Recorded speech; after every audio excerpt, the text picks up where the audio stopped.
The moment I saw it on my eyes, my mind was like,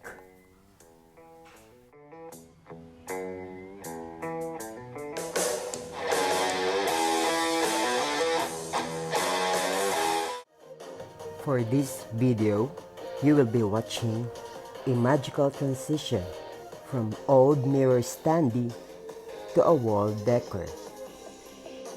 The first thing to do is to take a bath. Not you, but that four-cornered perfect piece.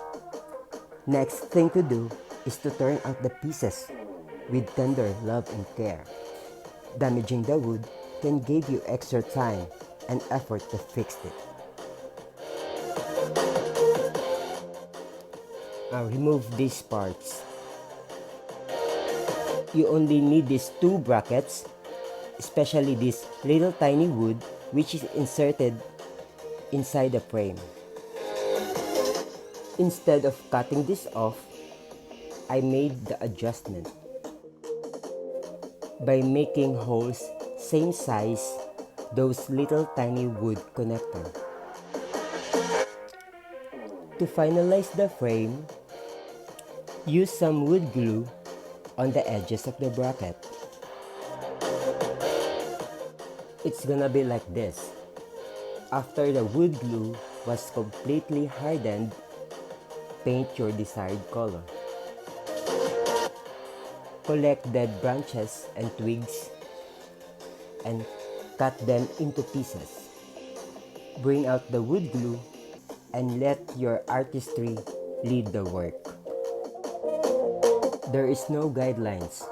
Let your heart and mind speaks and put it in your own masterpiece. For the longevity of those branches and twigs, it's better to use wood preservative of your choice. The dimensions of my wall art, 12 inches long and 60 inches wide. So when cutting those branches and twigs, you can put some extra length or just exact. You can arrange them in vertical, horizontal, exaggerated angles, or overlapping to each other, or even outside the frame to make it more mesmerizing.